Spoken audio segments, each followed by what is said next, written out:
In the name of Allah the most gracious the most merciful. आज हम discuss करने जा रहे हैं कंजेनिटल हार्ट डिजीज़। कंजेनिटल का मानी है बाय बर्थ, पैदाइशी तौर पर, बिफोर बर्थ। बर्थ के प्रेगनेंसी के दौरान अगर कोई डिफेक्ट आ जाए, बच्चे में कोई मसला आ जाए और वो हार्ट में हो तो उसको हम कंजेनिटल हार्ट डिजीज़ कहेंगे। कंजेनिटल हार्ट उस डिफेक्ट को कहेंगे जो बाई बर्थ हो, जो पैदाइशी हो बच्चे के साथ, तो कंजेनिटल है। अब अगर ये हार्ट में है तो कंजेनिटल हार्ट डिजीज़ हुआ। अब कंजेनिटल हार्ट डिजीज़ को कैसे डिफाइन करेंगे? तो it is a by birth defect. एक तो बाई बर्थ है in the heart and large blood vessel, heart में और लार्ज ब्लड वेसल जैसे एवोर्टा है वहाँ पे भी कुछ मसले होते हैं और वो बाई बर्थ होते हैं।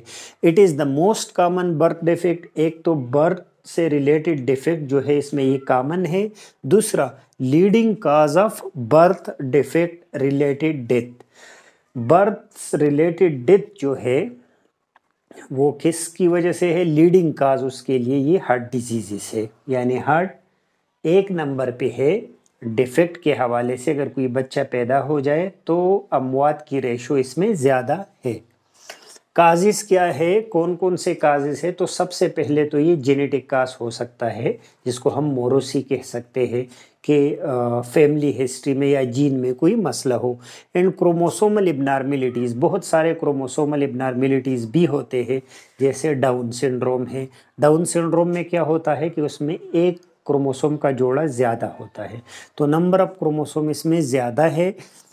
तो उस बच्चे में जो कि डाउन सिंड्रोम हो उसमें भी ज़्यादा चांसेस है कि वो कंजेनिटल हार्ट डिजीज़ का पेशेंट हो। Certain medication during pregnancy, pregnancy के दौरान कुछ ऐसे मेडिसिन है जिसको हम कैटेगरी एक्स कहते हैं जो कि टेराटोजेनिक है, जो कि आगे जाके बच्चे के स्ट्रक्चर में, एनाटमी में कुछ एबनॉर्मलिटीज़ लेके आता है। जैसे टेट्रासाइक्लिन हुआ, सिप्रोफ्लॉक्सासिन हुआ, ये सारे ड्रग क्या है? टेराटोजेनिक है। अगर प्रेगनेंसी के दौरान मदर इसको ले तो मसले आ सकते हैं।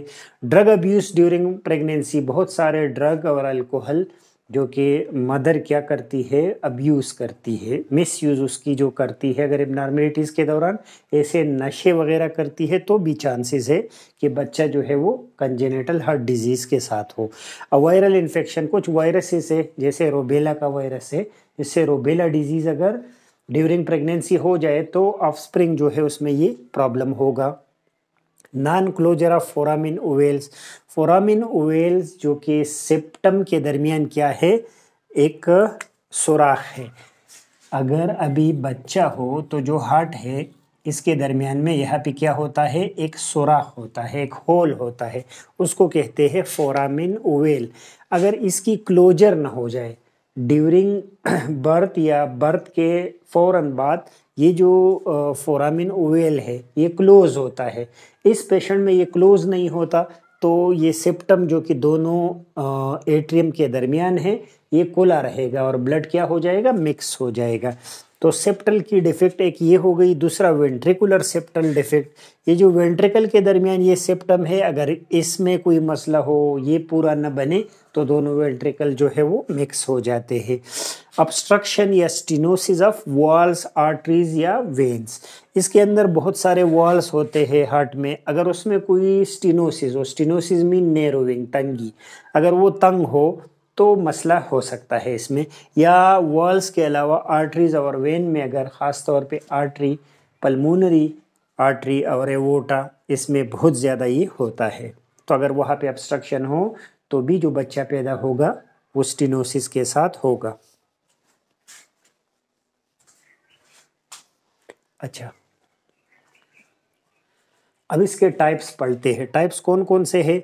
एक है हाइपोप्लेजिया, दूसरा है ऑब्स्ट्रक्शन डिफेक्ट जिसको मैंने स्टेनोसिस भी कहा, और तीसरा है डिफेक्ट इन सेप्टम या सेप्टा, पर्दे में डिफेक्ट। तो इस हवाले से इसके 3 किस्म हो गए। पहला वाला हाइपोप्लेजिया, हाइपोप्लेजिया का मतलब है कि कोई आर्गन इसके अंदर, हार्ट के अंदर कोई स्ट्रक्चर पूरा बना नहीं, हाइपोप्लेजिया की वजह से सेल डिवीजन नहीं हुआ पूरा और वो स्ट्रक्चर बन नहीं पाया। जैसे राइट और left ventricle fail to develop, right या लेफ्ट पूरा वेंट्रिकल ही नहीं बनता। ऐसे भी कंडीशन होते हैं कि बच्चे में एक वेंट्रिकल ही नहीं बन जाता और वो एक वेंट्रिकल से काम चलाना स्टार्ट कर देता है। ये कंडीशन चूंकि बहुत ज़्यादा रेयर है, यानी हज़ारों में एक हो सकता है, बट मोस्ट सीरियस फॉर्म, लेकिन अगर हो जाए तो बहुत ख़तरनाक जो है वो ये है, क्योंकि इसमें पूरा एक चेम्बर नहीं है, मिसिंग है। इसका कॉम्प्लिकेशन क्या है? डेथ।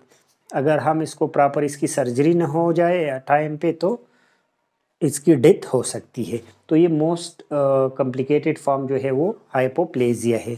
दूसरा टाइप इसका है ऑब्स्ट्रक्शन डिफेक्ट या स्टेनोसिस। ऑब्स्ट्रक्शन डिफेक्ट कौन सा वाला है? जिसमें या तो वॉल्स, आर्टरीज और वेन में तंगी हो, जिसको स्टेनोसिस कहते हैं, वो तंग हो, या फिर उसमें किसी चीज़ की वजह से ऑब्स्ट्रक्शन हो, बंद हो। हार्ट वॉल्स, आर्टरीज और वेन्स आर इबनॉर्मली नैरो, बहुत ज़्यादा नैरो हो या ब्लॉक हो। कॉम्प्लिकेशन इसका क्या हो सकता है?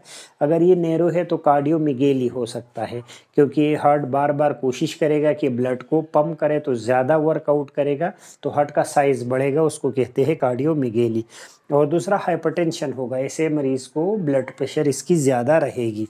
तीसरा है डिफेक्ट इन सेप्टा, जो मैंने पहले भी कहा कि सेप्टा या सेप्टम जो है, पर्दा जो है दो एट्रियम के दरमियान या दो वेंट्रिकल के दरमियान, वो कंप्लीट ना हो जाए, वो आधा रह जाए या उसमें सुराख रह जाए, तो इससे क्या होगा? Hole remain in septa, septa के अंदर होल रिमेन हो जाएगा।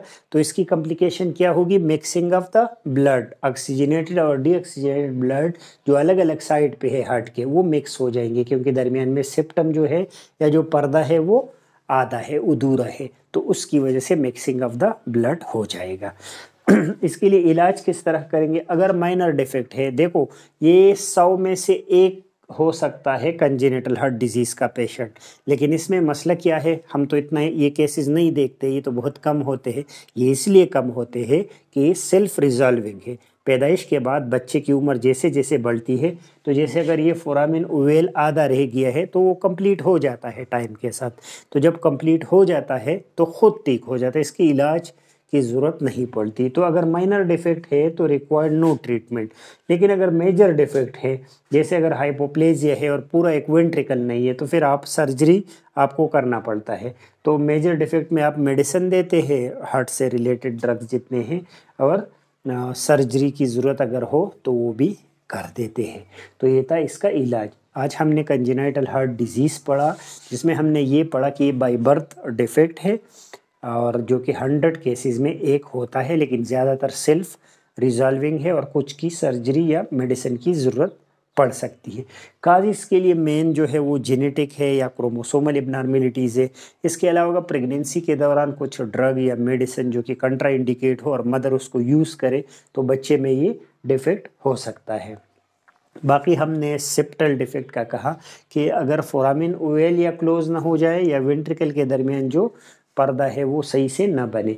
इस बुनियाद पे इसके 3 टाइप है, या तो हाइपोप्लेजिया है, पूरा एक वेंट्रिकल राइट या लेफ्ट क्या है कि मिसिंग है, या फिर ऑब्स्ट्रक्शन हुआ, स्टेनोसिस हुआ किसी वॉल्स में या किसी आर्टरी में या किसी वेसल में, और डिफेक्ट इन सेप्टम, सेप्टा जो है वो डिफेक्टेड है और वो कंप्लीट नहीं है।